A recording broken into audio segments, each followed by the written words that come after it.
Hi, this is Mayor Dwayne Warren, City of Orange Township. Today is March 21st.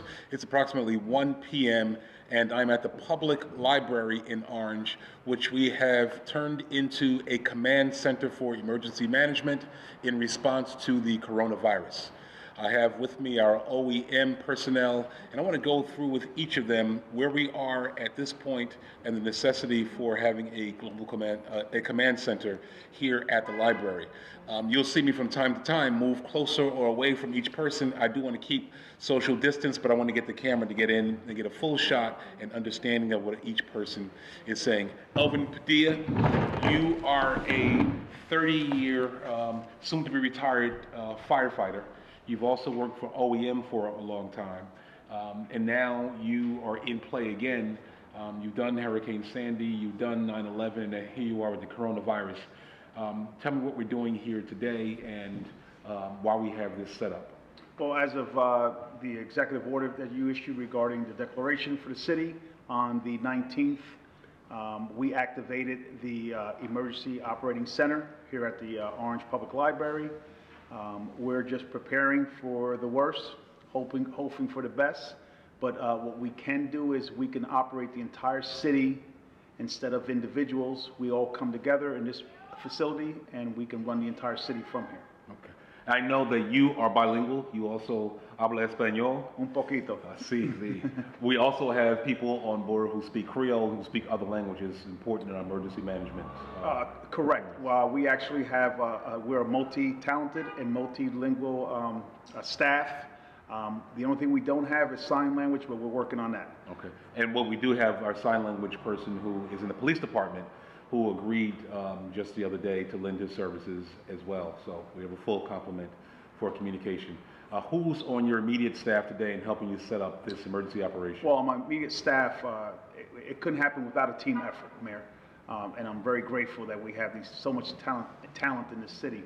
To my right is Kit Niece, who is dynamite. I'll let her introduce herself and give a little background. And then we have Bill Bishop, who's an amazing IT guy. And this couldn't happen if all these individuals didn't come together. Let me speak to you, Kit.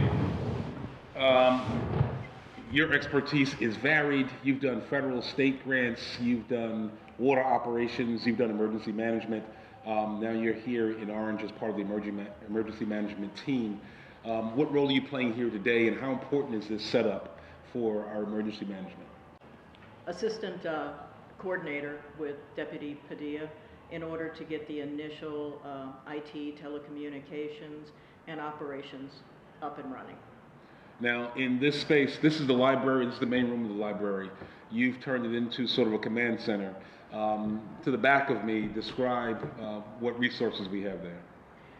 We have a smart board, we have 12 computers and a variety of laptops. It is our communications hub. We also have two-way radio contact. Anything that happens in the city can be communicated through there. And do we have resources in the event that emergency management staff may have to stay here overnight? Absolutely. What do we have? We've got cots, we've got food, we've got everything you could possibly need as far as personal items in order to keep our staff going 24/7. Thank you. All right, Kit, we've engaged a number of community partners who helped us with resources. What kind of resources are they giving us? Absolutely. One of the airlines this week donated almost 950 pounds of perishable food, which was then distributed through to the seniors, and then also this morning through Love of Jesus food pantry. And we also have a number of food banks, a number of churches. The area supermarkets have also donated and are prepared to provide resources in the event that we need to. Based on what we're hearing from the governor Monday, this could be a full-scale operation. Phil, you're on the technical side of things. Tell me how that's working and whether or not we're able to communicate out to the entire public.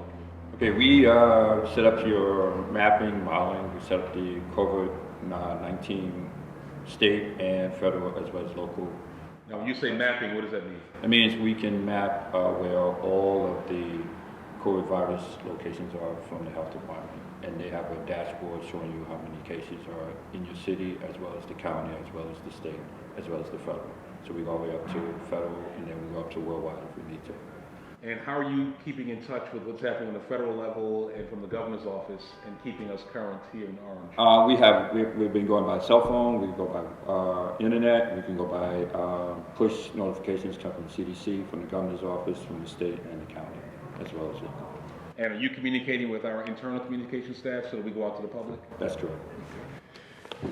Elvin, in terms of what we're doing on the ground for the public, what is it that they need to know about the emergency management operation? And we've stated this before, Mayor, as far as before we get to the emergency end of it, we have to comply with what the governor's saying. We have to comply with what local individuals are saying. What we're preparing for the citizens, we have what's called pods. They're points of distribution. We talked about the meals that were handed out this morning. That's been continuously happening. The kids are being fed. They're grab-and-go lunches. We're all coming together to make sure that everyone is fed first and is healthy. We have been very lucky. You mentioned earlier in one of your broadcasts that we have one confirmed case. As you see what's happening in the world, it usually doubles overnight. We've been pretty steady at one.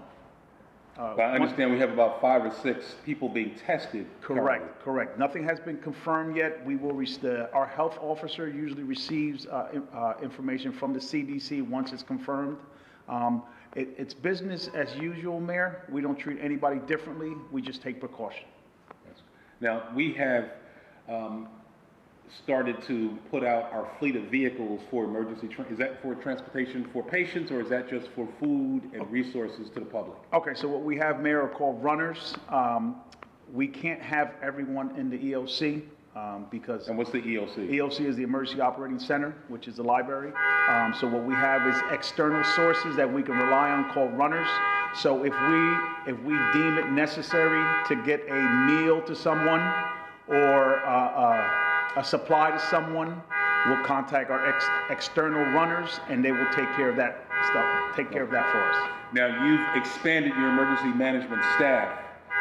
Tell me how that happened. Okay, so what happens on that declaration, we established the command post. However, if we go on what everyone's talking about, a lockdown, that will we have extended our staff, which includes city administrators, police, fire, health department, public works. They're all gathered here and ready to go at a moment's notice. And they've all been certified and ready to go? Yes, everyone has to be credentialed. We took care of that in the last 2 days. Anyone that's going to be entering in and out of this facility or that's going to be roam around the city freely has to have credentials, essential employee credentials. And have we heard from the governor's office yet as to what establishments will be exempt from the lockdown? I understand that establishments such as pharmacies, doctor's offices, obviously. Right. So Kit put out an Excel spreadsheet, and it actually outlines the non-essentials and essential facilities in our city. And you just mentioned a few. Like we're looking into the things that are going to take care of our people first versus a luxury item. Are we prepared to put that item out to the public, the checklist to the public? I think one of the instructions we received this morning, because we have 2 daily conferences with your business administrator and yourself, one of the things that we are preparing for is to update our OEM page to keep the community well informed.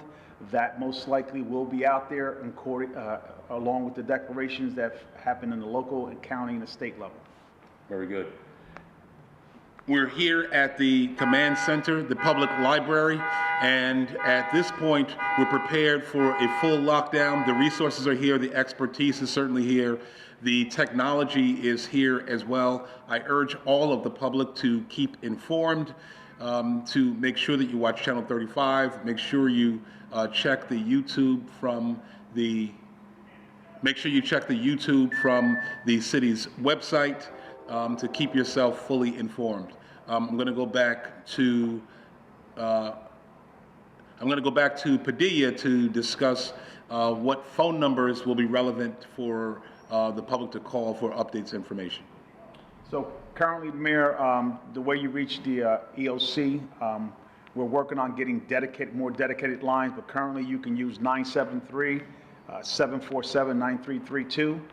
If you can't get us on that phone, you can always go into our email and we will respond to it. It's orangenjoem@orangenj.gov. Once again, that's 973-747-9332, or the email, it is orangenjoem@orangenj.gov.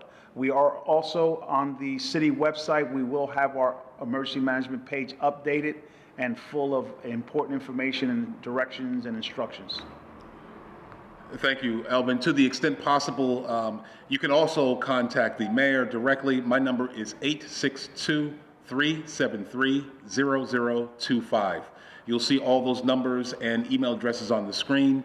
862-373-0025 if you want to contact Mayor Dwayne Warren directly. We will also have people out in the field with informational flyers, so please pay attention. They won't be able to have direct contact, but they'll put them on your doors or near your mailboxes so that everyone is fully informed. If you have questions, please contact those phone numbers. Please keep updated, and please stay safe. This is Mayor Dwayne Warren with the coronavirus update. It's March 21st, 2020.